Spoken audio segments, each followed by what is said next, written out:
Hello everyone, कैसे हैं आप सभी लोग। दोस्तों, आज के इस वीडियो में हम डिस्कस करने वाले हैं लेक्चर 2 का पार्ट 3। इससे पहले हम इन्फ्लेशन एंड मॉनेटरी पॉलिसी को पढ़ चुके हैं। लेक्चर 2 के पार्ट 3 में हम डिस्कस करने वाले हैं अनएम्प्लॉयमेंट एंड पॉवर्टी को, बेरोजगारी की बात करेंगे और बेरोजगारी से कैसे गरीबी हमको देखने को मिलती है उसको हम डिस्कस करने वाले हैं। तो दोनों ही बिल्कुल एकदम कनेक्टेड टॉपिक हैं, सिंपल है टॉपिक, ज़्यादा इतना कोई डिफिकल्ट नहीं है।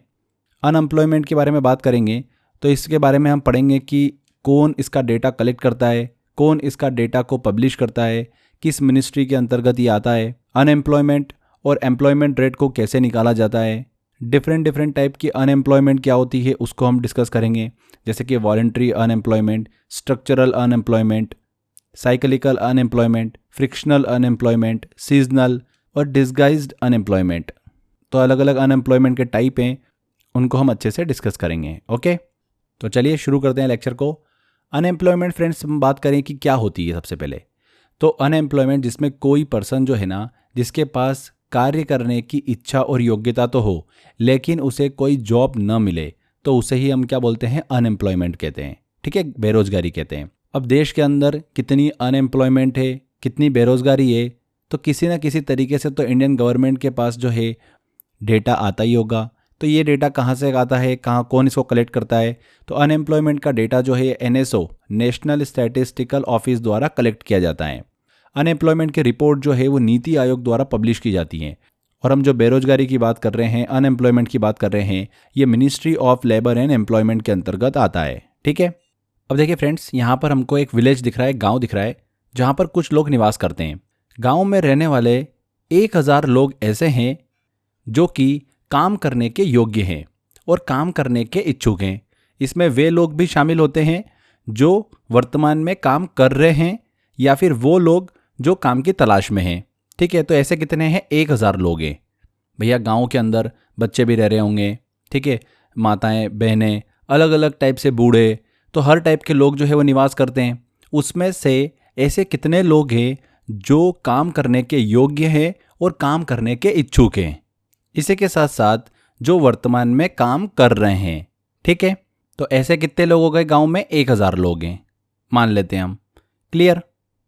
अब इस 1000 में से हम बात करते हैं उन लोगों की जो वर्तमान में काम कर रहे हैं, किसी न किसी प्रकार के रोजगार में लगे हुए हैं, कहीं ना कहीं जॉब में लगे हुए हैं। ठीक है, और वेतन मतलब मजदूरी वो कमा रहे हैं। तो ऐसे कितने लोग हैं? 800 लोग हैं। क्लियर? तो यहां पर फ्रेंड्स एक गांव की हमने बात करी। गांव में बहुत सारे लोग रहते हैं। उन बहुत सारे लोगों में से 1000 लोग ऐसे हैं जो कि काम करने के योग्य हैं या फिर काम करने के इच्छुक हैं और वर्तमान में काम भी कर रहे हैं।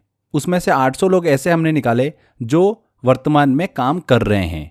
ठीक है, तो जो हमने पहली चीज़ डिस्कस करी ना कि गाँव में 1000 लोग हैं जो अलग अलग काम करने के इच्छुक भी हैं और काम करने के योग्य भी हैं और वर्तमान में काम भी कर रहे हैं, तो इनको क्या बोला जाता है? इन 1000 लोगों को लेबर फोर्स कहा जाता है। क्या बोला जाता है? Labour force. फिर हमने दूसरी बात करी ऐसे लोगों की जो वर्तमान में काम कर रहे हैं और वेतन या मजदूरी वो कमा रहे हैं, तो वो लोग कितने हैं? 800 लोग हैं। उनको क्या बोला जाता है? वर्क फोर्स बोला जाता है। क्या बोला जाता है? वर्क फोर्स, कार्य शक्ति बोला जाता है। ठीक है, और लेबर फोर्स मतलब श्रम शक्ति। क्लियर? तो ये दोनों टर्म आपको क्लियर हो गई, लेबर फोर्स और वर्क फोर्स। लेबर फोर्स क्या हो गया? काम करने वाले और काम की तलाश करने वाले सभी लोग। वर्क फोर्स क्या हो गया? केवल वे लोग जो वास्तव में अभी काम कर रहे हैं। क्लियर हो गया आपको? तो अगर हमको इस गांव के अंदर बेरोजगारी मतलब अनएम्प्लॉयमेंट निकालना है तो हम कैसे निकालेंगे? भैया जो भी लेबर फोर्स है उसमें से माइनस कर दो वर्क फोर्स को, तो 1000 में से माइनस कर देते हैं हम 800 को, तो कितने निकल कर आ गए? 200। तो अनएम्प्लॉयमेंट कितना है गांव के अंदर? 200 है, मतलब 200 लोग जो है वो बेरोजगार हैं। अगर हमको परसेंटेज के फॉर्म में निकालना है, मतलब अनएम्प्लॉयमेंट रेट निकालना है, तो आपको पता ही है, मैथ्स में आपने पढ़ाई है परसेंटेज कैसे निकाला जाता है। बस वैसे ही हम परसेंटेज निकाल लेते हैं। बेरोजगार व्यक्तियों की संख्या अपॉन में लेबर फोर्स, मतलब 200 अपॉन में 1000 इंटू 100। इससे क्या निकल जाएगा? परसेंटेज निकल जाएगा, अनएम्प्लॉयमेंट रेट निकल जाएगी। तो कितनी आ गई? 20% आ गई। तो फ्रेंड्स इस गांव के अंदर बेरोजगारी दर कितनी आ गई? 20% आ गई। तो इस तरीके से देश के अंदर भी बेरोजगारी दर जो है वो निकाली जाती है और यही वो तरीका होता है, जहाँ पर हमने गांव को कंसिडर करा वहाँ पर आप कंट्री मतलब देश को कंसिडर कर सकते हैं। देश के अंदर ऐसे लोग जो कि काम करने के योग्य हैं, काम करने के इच्छुक हैं और काम कर रहे हैं, उन्हें क्या बोला गया? लेबर फोर्स बोला गया। और वे लोग देश के अंदर जो कि काम कर रहे हैं अभी वर्तमान में और पैसा कमा रहे हैं, वेतन कमा रहे हैं, मजदूरी कमा रहे हैं, वो हो गया वर्क फोर्स। ठीक है, अब देखिए कुछ आंकड़ा हम डिस्कस करते हैं। 2008 से लेकर 2024 तक का डेटा हम डिस्कस करें कि भारत के अंदर अनएम्प्लॉयमेंट रेट जो है वो किस तरीके की है। तो 2008 में ये हमको लगभग 5 के आसपास देखने को मिलती थी, 5% के आसपास। 2019 तक यही क्रम चलता रहा, हल्का हल्का डीप हमको देखने को मिला था उसके अंदर। 2019 में फिर हमको यहाँ पर देखिए जंप देखने को मिला और लगभग देश के अंदर जो अनएम्प्लॉयमेंट रेट है वो 8% के आसपास पहुँच गई थी। फिर धीरे धीरे देखिए 2024 तक, हाल ही में अगर बात करें अभी, तो भारत में 9% से ज़्यादा जो है वो अनएम्प्लॉयमेंट रेट हैं। तो आपको समझ में आया ये किस तरीके से कैलकुलेट की जाती है। आगे अब हम बात करते हैं पार्टिसिपेशन रेट की। पार्टिसिपेशन रेट जो है ना बहुत ही सिंपल है, सहभागिता दर। इसको समझिए, कुल जनसंख्या में से जो टोटल पॉपुलेशन है उसमें कितने प्रतिशत लोग जो है वो वर्क फोर्स में शामिल है, मतलब कार्य शक्ति में शामिल है, कहीं ना कहीं कार्य कर रहे हैं, वेतन कमा रहे हैं, यानी कितने प्रतिशत लोग काम कर रहे हैं, इसकी हम बात कर रहे हैं पार्टिसिपेशन रेट में।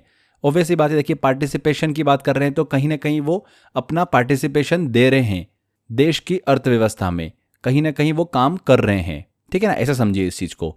तो सहभागिता दर की अगर हमको गणना करनी है पार्टिसिपेशन रेट की, तो वर्क फोर्स अपॉन में टोटल पॉपुलेशन इंटू 100 कर देंगे। तो मान लेते हैं कि किसी गांव के अंदर 2000 की कुल जनसंख्या है, इसमें से 1000 लोग ऐसे हैं जो कि काम करने के इच्छुक हैं या फिर काम कर रहे हैं, तो वो तो हो गया लेबर फोर्स। पर 800 लोग ऐसे हैं जो कि काम कर रहे हैं, तो ये हो गया वर्क फोर्स। तो हमने बात क्या करी? वर्क फोर्स अपॉन में टोटल पॉपुलेशन इंटू 100। इससे क्या निकल जाएगा? पार्टिसिपेशन रेट निकल जाएगा। तो 800 अपॉन में 2000 इंटू 100, तो 40% निकल के आ गया। तो इस गांव के अंदर पार्टिसिपेशन रेट जो है वो कितनी है? 40% की है, मतलब 40% लोग जो है वो काम कर रहे हैं। इससे ये पता चलता है, सहभागिता दर से हम ये जान सकते हैं कि देश के अंदर कुल जनसंख्या में से कितने लोग जो है वो सक्रिय रूप से काम कर रहे हैं। समझ में आया आपको? आगे देखिए, देश में अनेक प्रकार की बेरोजगारी जो है वो हमको देखने को मिलती है, जिसे अलग अलग प्रकार से हम डिवाइड करके डिस्कस कर सकते हैं। जैसे सबसे पहले हम बात करते हैं वॉलंटरी अनएम्प्लॉयमेंट की। तो जब किसी व्यक्ति के पास काम करने की योग्यता तो होती है, लेकिन फिर भी वो क्या कर रहा है, अपनी इच्छा से काम नहीं करता है, तो इसे क्या बोलेंगे? ऐच्छिक बेरोजगारी, मतलब वॉलंटरी अनएम्प्लॉयमेंट बोलेंगे। इस बेरोजगारी को बेसिकली हम बेरोजगारी में शामिल नहीं करते हैं। दूसरी बात करते हैं हम स्ट्रक्चरल अनएम्प्लॉयमेंट की, संरचनात्मक बेरोजगारी की। तो स्ट्रक्चरल अनएम्प्लॉयमेंट क्या होता है? जब मार्केट में होता क्या है कि डिमांड एंड टेक्नोलॉजी के चेंज होने के कारण बेरोजगारी बढ़ जाती है या बेरोजगारी हमको देखने को मिलती है, तो उसे हम क्या बोलते हैं? स्ट्रक्चरल अनएम्प्लॉयमेंट कहते हैं। जैसे कि इसका एग्जांपल हम लेते हैं ई कॉमर्स या फिर ऑनलाइन शॉपिंग, है ना।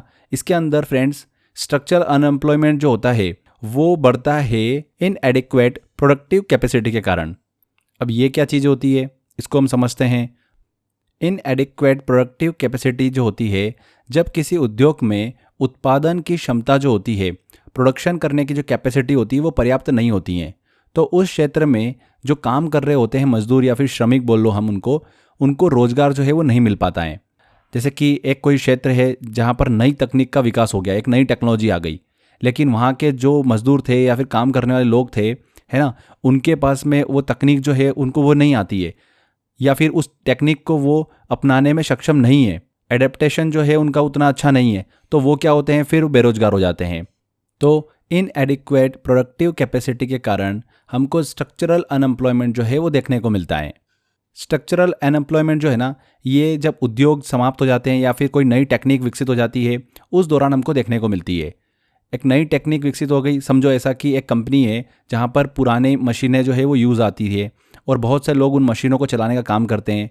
अब कंपनी ने नई उन्नत मशीनें जो है, टेक्नोलॉजी की मशीनें जो है ना वो लगा दी, तो जो कि अब ऑब्वियस ही बात है, वहाँ पे जो लोग काम कर रहे थे तो उन लोगों को जो है वो नई मशीनें चलाना ही नहीं आ रही है, तो क्या होगा, उनकी नौकरी चली जाएगी।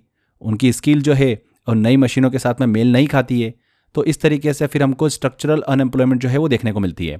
या तो फिर मान लीजिए कि उद्योग समाप्त हो गया, एक कोयले की खदान थी, बहुत से लोग वहाँ पर काम करते थे, अब सरकार ने कोयले की खदान को बंद कर दिया और रिन्यूएबल एनर्जी पर जोर देना शुरू कर दिया, तो कोयले खदान में काम करने वाले लोगों की नौकरियां चली गई। तो इस तरीके से हमको यहाँ पर फिर से स्ट्रक्चरल अनएम्प्लॉयमेंट जो है वो देखने को मिलता है। तो आपको समझ में आ गया होगा अच्छे से ये।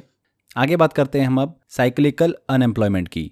तो जब देश में इकोनॉमिक कंडीशन के आधार पर बेरोजगारी हमको देखने को मिलती है, तो उसे ही हम क्या बोलते हैं, साइक्लिकल अनएम्प्लॉयमेंट कहते हैं। ये उस प्रकार की बेरोजगारी होती है जो कि इकोनॉमिक साइकिल के उतार चढ़ाव के कारण हमको देखने को मिलती है। ये बेरोजगारी तब होती है जब इकोनॉमी जो होती है वो रिसेशन में होती है, मतलब मंदी में होती है, और कंपनियां लागत जो है वो कम करने के लिए कर्मचारी मतलब जो एम्प्लॉय होते हैं उनको निकालती हैं। बाद में जब इकोनॉमी फिर से विकास के मार्ग पर होती है तो नौकरियों की संख्या फिर से बढ़ने लगती है। मतलब यहाँ पर हमको एक कंप्लीट इकोनॉमिक साइकिल जो है वो देखने को मिल रहा है। इस इकोनॉमिक साइकिल के उतार चढ़ाव के कारण जो बेरोजगारी आती है उसी को हम क्या बोलते हैं, साइक्लिकल अनएम्प्लॉयमेंट कहते हैं। इसको मैं आपको एक एग्जांपल से बताता हूँ। समझिए कि देश के अंदर रिसेशन चल रहा है, ठीक है। एक ऑटोमोबाइल कंपनी है, ऑटोमोबाइल कंपनी जो कि कार बनाने का काम करती है। अब रिसेशन चल रहा है देश के अंदर, तो ऑब्वियस सी बात है मंदी का समय चल रहा है, लोगों की कार खरीदने की क्षमता कम हो जाती है, जिससे कंपनी की कार की बिक्री जो है वो घट जाती है। बिक्री में कमी हो रही है तो कंपनी क्या करेगी, कुछ कर्मचारियों को क्या करेगी, निकाल देगी।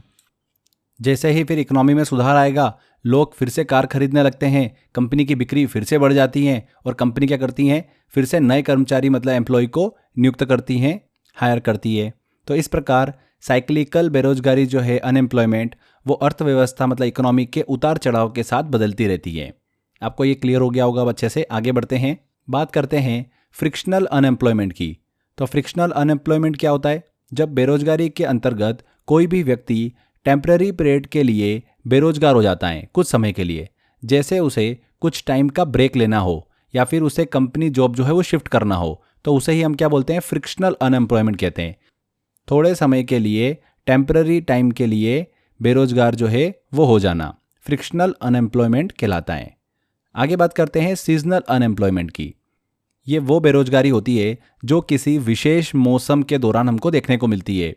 कुछ उद्योग और व्यवसाय ऐसे होते हैं जिनमें काम की मांग जो होती है वो केवल विशेष मौसम के दौरान ही अधिक होती है, बाकी समय में काम या जो मांग होती है वो बिल्कुल नहीं होती है। जैसे कि एग्जाम्पल देखें हम, कृषि क्षेत्र या फिर टूरिज्म, पर्यटन क्षेत्र। तो किसी पर्यटन स्थल पर गर्मियों की छुट्टी पड़ती है, उस समय पर्यटकों की संख्या जो है वो बढ़ जाती है, जिससे होटल या फिर वहाँ पर जो गाइड होते हैं और अलग अलग सेवाएं जो होती है उनकी मांग फिर से बढ़ने लग जाती हैं। लेकिन बाकी समय में, जैसे कि रेनी सीज़न देख लो आप, या फिर और भी कोई ऐसे सीज़न होते हैं, तो वहाँ पर पर्यटन जो होते हैं वो थोड़े कम आते हैं, जिससे कि इन सब की डिमांड जो है वो कम हो जाती है। इस समय के दौरान इस पर्टिकुलर क्षेत्र में काम करने वाले लोग जो है वो बेरोजगार हो जाते हैं, जिसे क्या बोलते हैं, सीजनल अनएम्प्लॉयमेंट कहते हैं। एग्रीकल्चर में कैसे, जैसे कि सोचो कि एक आम का बागान है, आम की फसल के दौरान बागान का जो मालिक होता है उसको आम तोड़ने पड़ते हैं, पैक करने पड़ते हैं, बाजार में बेचने के लिए उसको मजदूरों की आवश्यकता होती है। लेकिन जब आम का मौसम समाप्त हो जाता है, ठीक है, तब इन मजदूरों की आवश्यकता उसको नहीं होती है, उन्हें दूसरी नौकरियां तलाश करनी पड़ती है मजदूरों को। तो इस दौरान ये मजदूर जो होते हैं ये सीजनल अनएम्प्लॉयमेंट का सामना करते हैं। क्लियर हुआ आपको? नेक्स्ट बात करते हैं हम अब डिस्गाइज्ड अनएम्प्लॉयमेंट की। बहुत इंपॉर्टेंट है, एग्जाम में क्वेश्चन पूछा गया यहाँ से। तो जब किसी कार्य मतलब वर्क में जितने लोग की नीड होती है उससे अधिक लोग जब काम करते रहते हैं तो उसे क्या बोलते हैं हम, डिस्गाइज्ड अनएम्प्लॉयमेंट कहते हैं। इसे छिपी हुई बेरोजगारी भी बोलते हैं, हिडन अनएम्प्लॉयमेंट भी कहते हैं। किसको? डिस्गाइज अनएम्प्लॉयमेंट को। जैसे कि 3 लेबर 100 यूनिट बनाते हैं और 4 लेबर 100 यूनिट बनाते हैं, तो इसका मतलब जो 4th लेबर था उसका 0 प्रोडक्शन है, तो इसी को क्या बोलेंगे, डिस्गाइज अनएम्प्लॉयमेंट कहेंगे। भारत में कृषि क्षेत्र में ये समस्या जो है वो आमतौर पर हमको देखने को मिलती है। एक खेत में जितने लोग की आवश्यकता होती है उससे अधिक लोग जो है वो काम करते हैं, जिससे उनकी उत्पादन जो होती है वो कम होती है। उदाहरण के तौर पर यदि एक खेत में 5 लोग की ज़रूरत है और वहाँ पर 8 लोग काम कर रहे हैं, तो 3 लोग जो है वो डिस्गाइज अनएम्प्लॉयमेंट में गिने जाएंगे, क्योंकि उनकी उपस्थिति के बिना भी उत्पादन में कोई भी चेंज हमको नहीं देखने को मिल रहा है।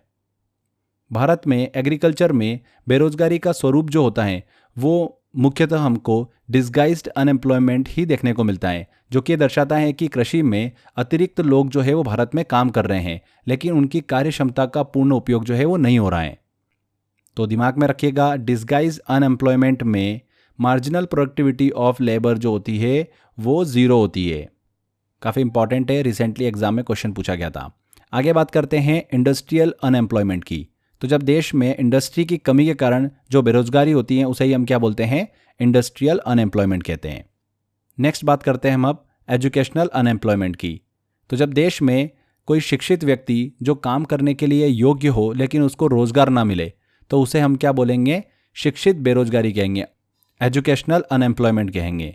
जैसे कि आप एग्ज़ाम की तैयारी कर रहे हो, आपने अच्छे से अपना कॉलेज कंप्लीट किया, आपने अपनी एजुकेशन कंप्लीट करी, आप काम करने के योग्य हो पर आपको जॉब नहीं मिल रही है, तो ये क्या हो गई, एजुकेशनल अनएम्प्लॉयमेंट हो गई, शिक्षित बेरोजगारी। यहाँ पर ध्यान रखिएगा, ब्रेन ड्रेन का संबंध जो होता है वो एजुकेशनल अनएम्प्लॉयमेंट से होता है। ब्रेन ड्रेन की बात करी तो ये क्या है, ब्रेन ड्रेन एक ऐसी सिचुएशन होती है, स्थिति होती है जिसमें उच्च शिक्षा प्राप्त व्यक्ति जो होता है और कुछ अच्छे स्किल्ड लोग जो होते हैं वो अपने देश को छोड़कर दूसरे देशों में बेहतर रोजगार अवसरों और जीवन स्तर की खोज में बाहर चले जाते हैं। ऐसी स्थिति जो है हमको अक्सर डेवलपिंग कंट्रीज जो होती है उसमें देखने को मिलती है, जहाँ पर रोजगार मतलब जॉब्स के पर्याप्त अवसर जो होते हैं वो नहीं होते हैं। ठीक है, ये हो गई एजुकेशनल अनएम्प्लॉयमेंट। नेक्स्ट हम बात करते हैं अंडर अनएम्प्लॉयमेंट, अर्ध रोजगार। जब देश में कोई व्यक्ति योग्यता से कम काम करे या फिर किसी जॉब में पार्ट टाइम काम करे तो उसे क्या बोलते हैं, हम अंडर अनएम्प्लॉयमेंट कहते हैं। आप एग्ज़ाम की तैयारी कर रहे हो पर हमको लाइफ में भी तो सस्टेन करना होता है, सर्वाइव करना होता है, तो आप एग्ज़ाम की तैयारी कैसे करते हो, पार्ट टाइम कहीं ना कहीं जॉब करते हो, थोड़ा बहुत पैसा अर्न करते हो जिससे कि आप फैमिली पर बर्डन ना पड़ो। काफ़ी टाइम लगता है एग्ज़ाम को क्रैक करने में, तो पेरेंट्स के ऊपर थोड़ा सा उनको फाइनेंशियली सपोर्ट मिल जाए तो आप क्या करते हो, पार्ट टाइम जॉब करते हो, तो ये क्या हो गया, अंडर अनएम्प्लॉयमेंट हो गया। जब देश में कोई व्यक्ति योग्यता से कम काम करे या फिर किसी जॉब में पार्ट टाइम काम करे तो उसे क्या बोलते हैं, अंडर अनएम्प्लॉयमेंट कहते हैं, अर्ध रोजगार। लास्ट में फ्रेंड्स अब हम देखते हैं प्रति व्यक्ति आय जो होती है पर कैपिटा इनकम, उसमें अगर वृद्धि होती है तो उससे बेरोजगारी पर क्या असर पड़ता है, ये भी काफ़ी क्वेश्चन एग्जाम में हमको देखने को मिलता है। तो इसको समझिए, प्रति व्यक्ति आय क्या होती है, पर कैपिटा इनकम क्या होती है, ये नेशनल इनकम वाले वीडियो में हम क्लियर कर चुके हैं। ठीक है, तो जब प्रति व्यक्ति आय मतलब पर कैपिटा इनकम में वृद्धि होती है तो इसका मतलब क्या होगा, लोग अधिक कमा रहे होंगे, लोगों के पास में ज़्यादा संसाधन होंगे। ये क्या इंडिकेशन होगा, इकोनॉमिक डेवलपमेंट का इंडिकेशन होगा, रोजगार के अवसरों में वृद्धि का संकेत भी हो सकता है। इसलिए प्रति व्यक्ति आय में वृद्धि जो हो रही है वो बेरोजगारी का कारण नहीं बनती है, बल्कि ये आर्थिक सुधार मतलब इकोनॉमिक डेवलपमेंट और रोजगार के अवसरों में वृद्धि का संकेत देती हैं। इस प्रकार ध्यान रखिएगा, जब पर कैपिटा इनकम इंक्रीज होती है तो वो अनएम्प्लॉयमेंट के लिए रिस्पॉन्सिबल नहीं होती है। ठीक है, ये चीज़ दिमाग में आपको फिट कर लेना है, क्वेश्चन बनता है इस चीज़ से। तो यहाँ पर हमारा फ्रेंड्स ये अनएम्प्लॉयमेंट वाला टॉपिक कंप्लीट होता है। अब हमको पढ़ना है पॉवर्टी मतलब गरीबी। उससे पहले हमने अभी अनएम्प्लॉयमेंट वाला टॉपिक कंप्लीट किया है, इस टॉपिक से कैसे क्वेश्चंस पूछे जाते हैं एग्जाम में, कुछ क्वेश्चंस लेते हैं और उनको हम सॉल्व करते हैं। देखिए पहला क्वेश्चन है, poverty and unemployment report in India published by. Poverty तो अभी हम पढ़ने वाले हैं, पर अनएम्प्लॉयमेंट रिपोर्ट जो होती है वो इंडिया में किसके द्वारा पब्लिश की जाती है, नीति आयोग के द्वारा पब्लिश की जाती है। ठीक है, दोनों रिपोर्ट जो है वो किसके द्वारा पब्लिश की जाती है, नीति आयोग के द्वारा। भारत में कृषि में बेरोजगारी का स्वरूप क्या है, तो एग्रीकल्चर के अंदर हमको नेचर ऑफ अनएम्प्लॉयमेंट जो है वो किस तरीके का देखने को मिलता है, only disguised, hidden unemployment. B answer यहाँ पर सही होगा। अगला क्वेश्चन है, निम्नलिखित में से कौन सा एक बेरोजगारी के लिए उत्तरदायी नहीं है, तो प्रति व्यक्ति आय में वृद्धि जो होती है फ्रेंड्स, पर कैपिटा इनकम जो होती है इंक्रीज होती है, वो बेरोजगारी का कारण नहीं होती है, उसके लिए रिस्पॉन्सिबल नहीं होती है। अभी हमने डिस्कस किया, C answer. Which of the following is true about unemployment. Unemployment निकालना है तो लेबर फोर्स में से माइनस कर दो वर्क फोर्स को, तो आ जाता है unemployment, C answer. Brain drain का संबंध इनमें से है, ब्रेन ड्रेन का संबंध जो है ये किससे है, एजुकेशनल अनएम्प्लॉयमेंट से। तो इस तरीके से क्वेश्चंस पूछे जाते हैं एग्जाम के अंदर। और भी कुछ क्वेश्चंस हैं, मैंने आपको टेस्ट वाले सेक्शन में दे रखा है, अच्छे से आप इस टॉपिक का टेस्ट लगाइएगा, सारे क्वेश्चंस आपसे इजीली बन जाएंगे। अब आगे बढ़ते हैं अब बात करते हैं हम पॉवर्टी की, गरीबी की। तो फ्रेंड्स, सबसे पहले बात करते हैं कि पॉवर्टी मतलब गरीबी होती क्या है। तो जब कोई पर्सन अपनी बेसिक और मिनिमम रिक्वायरमेंट्स को पूरी नहीं कर पाता है तो उसे ही क्या बोलते हैं हम, पॉवर्टी मतलब गरीबी कहते हैं। बेसिक नीड्स में कुछ रिक्वायरमेंट आती है, जैसे कि फूड की, खाने की, कपड़ों की, शेल्टर की, प्राइमरी एजुकेशन की, प्राइमरी हेल्थ फैसिलिटीज़ की, है ना। ये सब एक ह्यूमन की बेसिक नीड होती है। अगर कोई पर्सन ये बेसिक नीड को पूरी नहीं कर पाता है तो वह पॉवर्टी लाइन में आ जाता है। अब इंडिया में पॉवर्टी को पर्सन के हिसाब से 3 पार्ट में डिवाइड किया गया है, APL, BPL और अंत्योदय। इसको समझते हैं हम। APL की बात करें तो अबव पॉवर्टी लाइन, गरीबी रेखा से ऊपर। ये उन लोगों को दर्शाता है जो कि गरीबी रेखा के ऊपर हैं।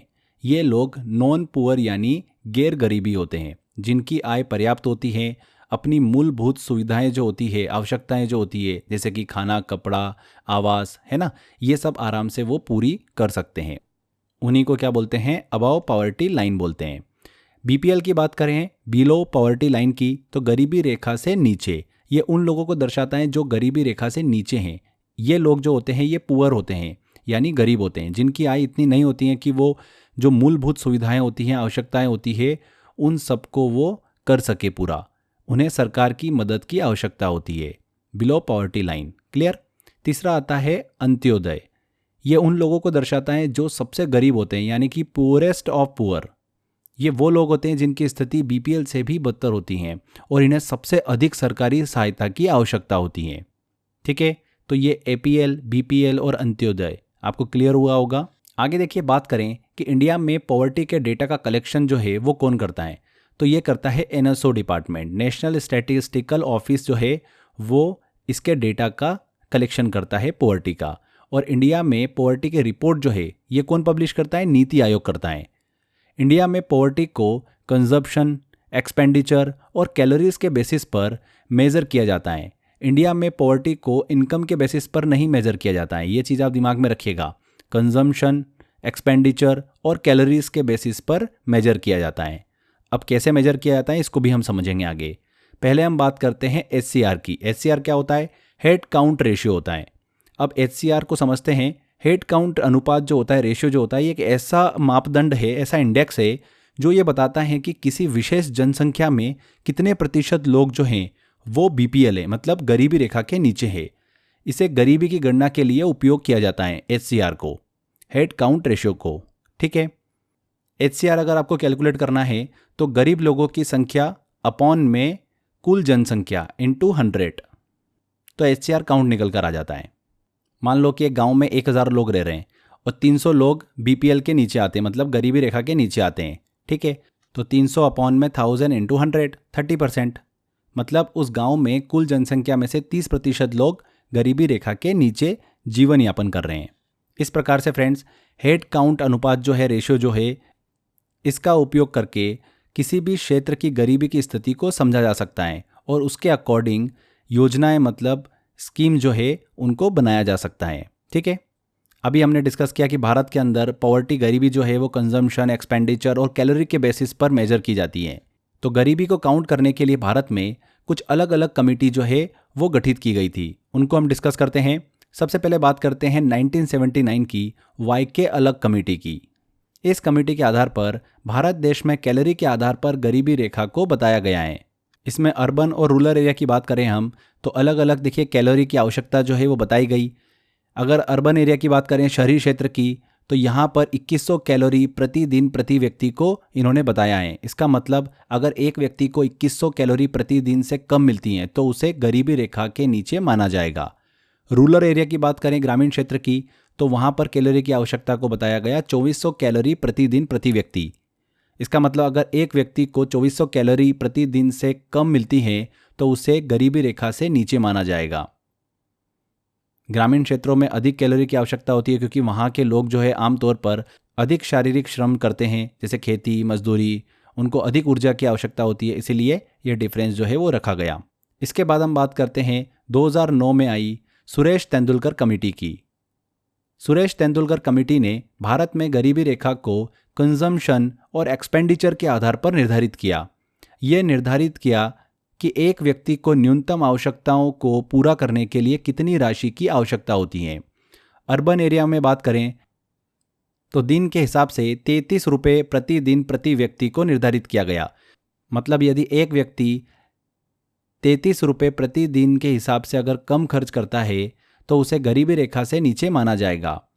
वहीं अगर हम ग्रामीण क्षेत्रों की बात करें, रूरल क्षेत्रों की बात करें, तो यदि एक व्यक्ति 27 रुपये प्रति दिन से कम खर्च करता है तो उसे गरीबी रेखा से नीचे माना जाएगा। ओके, तो ये थी सुरेश तेंदुलकर कमेटी। नेक्स्ट हम बात करते हैं 2014 की सी रंगराजन कमेटी की। इस कमेटी ने भी कंजम्पशन और एक्सपेंडिचर के आधार पर गरीबी रेखा मतलब पॉवर्टी लाइन को परिभाषित किया। इन्होंने शहरी क्षेत्र मतलब अर्बन की बात करी कि दिन के हिसाब से 47 रुपये प्रति दिन प्रति व्यक्ति। यदि एक व्यक्ति 47 रुपये प्रति दिन से कम खर्च करता है तो उसे गरीबी रेखा से नीचे माना जाएगा। वहीं अगर हम ग्रामीण क्षेत्र की बात करें, रूरल एरिया की बात करें, तो यदि एक व्यक्ति 32 रुपये प्रति दिन से कम खर्च करता है तो उसे गरीबी रेखा से नीचे माना जाएगा। तो ये थी 2014 की सी रंगराजन कमेटी। नेक्स्ट हम बात करते हैं वर्ल्ड बैंक की। विश्व स्तर पर वर्ल्ड बैंक भी कंजम्पशन और एक्सपेंडिचर के आधार पर ही पॉवर्टी लाइन को बताता है। इसके अकॉर्डिंग यदि एक व्यक्ति $2.15 प्रति दिन से कम खर्च करता है तो उसे गरीबी रेखा के नीचे माना जाएगा। ठीक है, ये विश्व बैंक के अकॉर्डिंग $2.15 से कम अगर कोई व्यक्ति दैनिक व्यय करता है, खर्च करता है, तो उसे गरीबी रेखा के नीचे माना जाएगा। इस मानक के अनुसार, विश्व बैंक के मानक के अनुसार भारत में गरीबी जो है वो अधिक है और इसे एक गरीब देश के रूप में देखा जाता है भारत को। आगे देखिए, कुछ इंपॉर्टेंट पॉइंट हम डिस्कस करते हैं। एक क्वेश्चन अक्सर एग्जाम में देखने को मिल जाता है लॉरेंस कर्व से। तो लॉरेंस कर्व क्या होता है इसको समझते हैं। देखिए, लॉरेंस कर्व जो होता है एक ग्राफिकल रिप्रेजेंटेशन है जो किसी देश या फिर समाज में इनकम की असमानता और इनकम के वितरण मतलब बंटवारे को दर्शाता है। लॉरेंस वक्र के माध्यम से हम ये समझ सकते हैं कि आय का वितरण जो होता है समाज में, जो इनकम का डिस्ट्रीब्यूशन होता है समाज में, वो कितना समान और असमान है और इसके आधार पर गरीबी और असमानता को कम करने के लिए नई नीतियां जो है वो बनाई जा सकती हैं। ठीक है, तो इससे रिलेट करता है, ये ध्यान रखिएगा, लॉरेंस कर्व, जो कि 1905 में मैक्स लॉरेंस द्वारा इसे विकसित किया गया था, इसीलिए इस कर्व का नाम जो है वो लॉरेंस कर्व रखा गया। आगे बात करते हैं गिनी कोफिशिएंट की। ये एक प्रकार का अंक वैल्यू है जो कि आय की असमानता और वही इनकम के बंटवारे को दर्शाता है। ये 0 से 1 के बीच होता है। 0 का मतलब होता है कि परफेक्ट इक्वालिटी, यानी सभी की आय समान है। 1 का मतलब होता है कि पूरी असमानता, परफेक्ट इनइक्वालिटी, यानी सभी आय एक व्यक्ति के पास केंद्रित हैं। आगे हम बात करते हैं प्रोफेसर नक्स के द्वारा दी हुई अवधारणा निर्धनता मतलब गरीबी का विशियस सर्कल।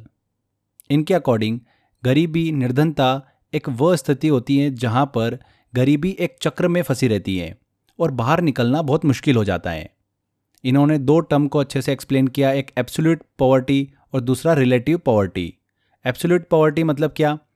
वह गरीबी की स्थिति जहां व्यक्ति गरीबी रेखा के अनुसार निर्धन माना जाता है। दूसरा रिलेटिव पॉवर्टी की बात करें, सापेक्ष निर्धनता की, तो ये वो पुअर्टी मतलब निर्धनता की स्थिति होती है जो व्यक्तियों या फिर समूहों से तुलना करने पर निर्धनता को दर्शाती है।